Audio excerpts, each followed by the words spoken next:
YouTube, it's March 2021.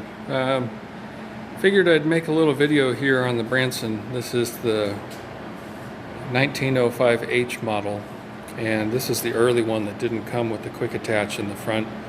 The new ones come with it factory, which would have been nice. And nobody makes an aftermarket one that bolts on, so decided I'd make a video here at a good intermediate stopping point after I worked through some of the kinks and some of the issues. And the factory bucket here had to cut the plates off that mount to the pins on the bucket. You still need to grind those flat, but big thing is, before I get this thing painted, I wanted to go ahead and take a look at this. I bought these plates off of eBay, and these are just the standard plates. Just came with the base here, and they don't have any instructions. There's no instructions at all. I ordered this and it came with the big Weld-on plate for the bucket, which I'm not going to use. I'm going to save that for another attachment. I'm going to make my own Weld-on plates for the bucket because it just doesn't need to be that substantial.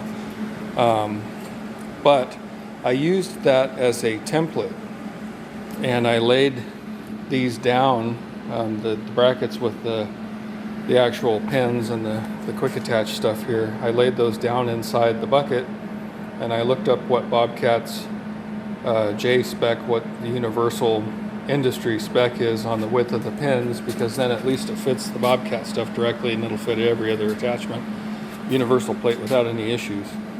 And that's the distance between the pins here. This pin and this pin is 33.5 inches.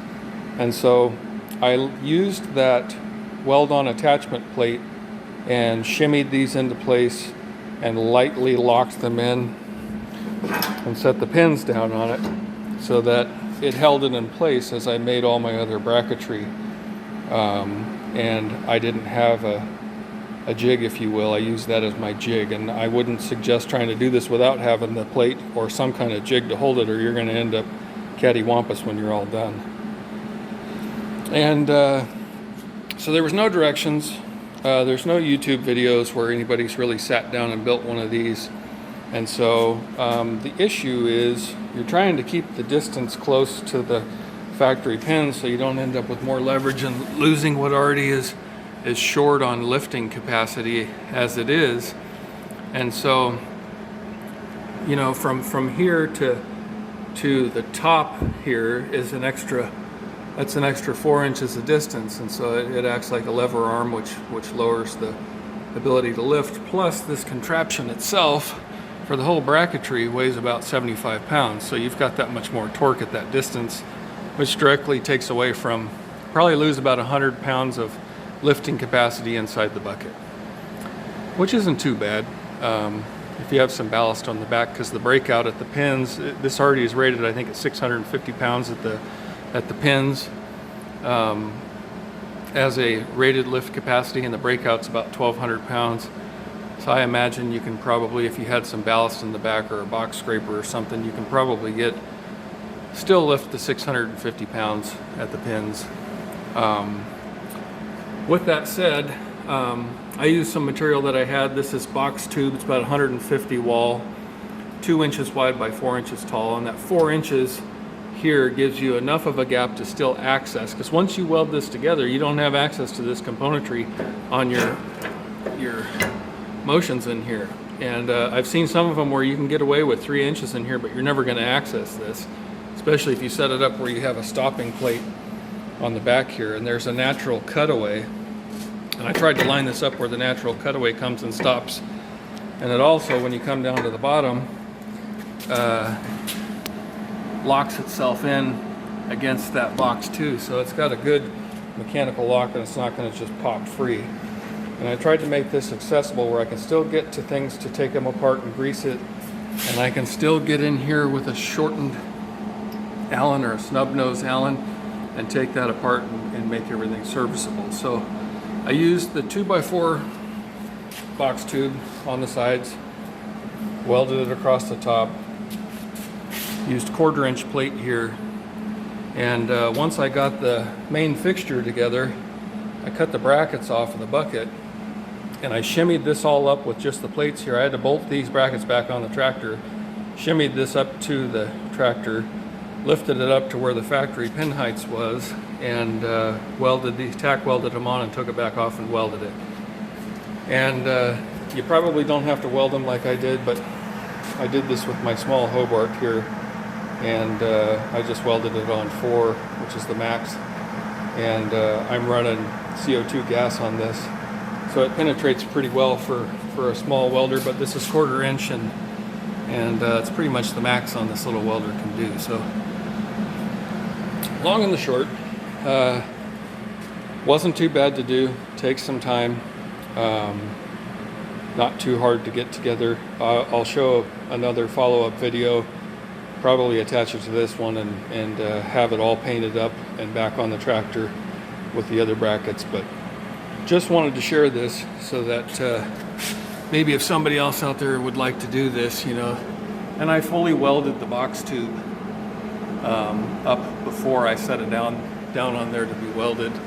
So this thing is really pretty stout for the small tractor that it is. If you were doing something bigger, you might go a little different with material, but the material matches everything that's here, and I would say it's probably rated for 1,500 pounds at a minimum without any concern. So just wanted to share.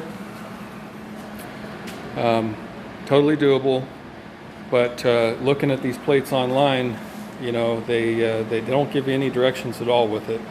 And they do sell a universal plate mount assembly, but then again, it probably weighs about 40 pounds more than this, 50 pounds more than this, because it's got much bigger plates out here, and there's some webbing in them, and they do a much smaller bar across the center.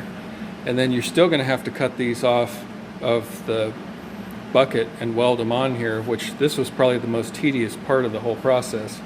So why not just buy these brackets down here for the $100 that I paid for them, and make your own bracket there. So if you have any questions, please let me know. I'd be happy to answer them for you. Take care. All right, here we are with the update. Wanted to make sure to take a moment here in between steps and capture a couple thoughts. Got it mounted back up, painted, mounted back up on the tractor, and here it is all bolted up. And one important thing when you have built your fixture and then you cut your plates off for the pins off of your bucket, these guys right here, and you're going to have to shimmy this back up too and bolt these plates back up on and tack weld that, and then remove the whole assembly back off and finish fully welding these down this joint, the seam on the inside and outside. But my thought is, an emphasis of thought is to make sure that you leave yourself about 1/8 of an inch, 1/16 of an inch on top and bottom, because these are going to free float the plate on the outside because there's no pin out there to hold it. The pin comes through this side, and it is legitimately just a friction fit on that side. So they're just going to kind of be floating there when you weld them, and you got to give yourself a little bit of room, otherwise it's going to bind up on the motion, fore and aft motion, and you don't want that. So you got to leave yourself a little bit of room. Make sure that you have that. If you look in here, I don't know if you can see, but there's a 1/16 of an inch gap. And you want to maintain that. It's not going to have any slop left and right when you're carrying a load or anything.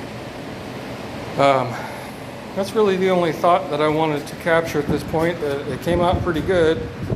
The offset distance is about 4 inches, and I plan on using the ballast in the back anyway, but I mean, the most I'm going to lift is stuff out of the bed of my pickup and onto the ground. I've got a Bobcat forklift attachment, and that's primarily why I built this, and I'm going to build a couple other attachments. So there's the update for now.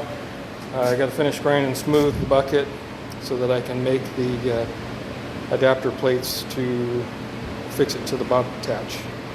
Thanks. We'll be coming back to you with the BobTach plates welded onto the bucket and everything a go. and I'll hook it to my other attachments that I've got and make sure everything works, and we'll do a finished installed update and a review. That way, if you have any concerns about the outcome, this should provide you everything you need up front going into the build. Stay tuned.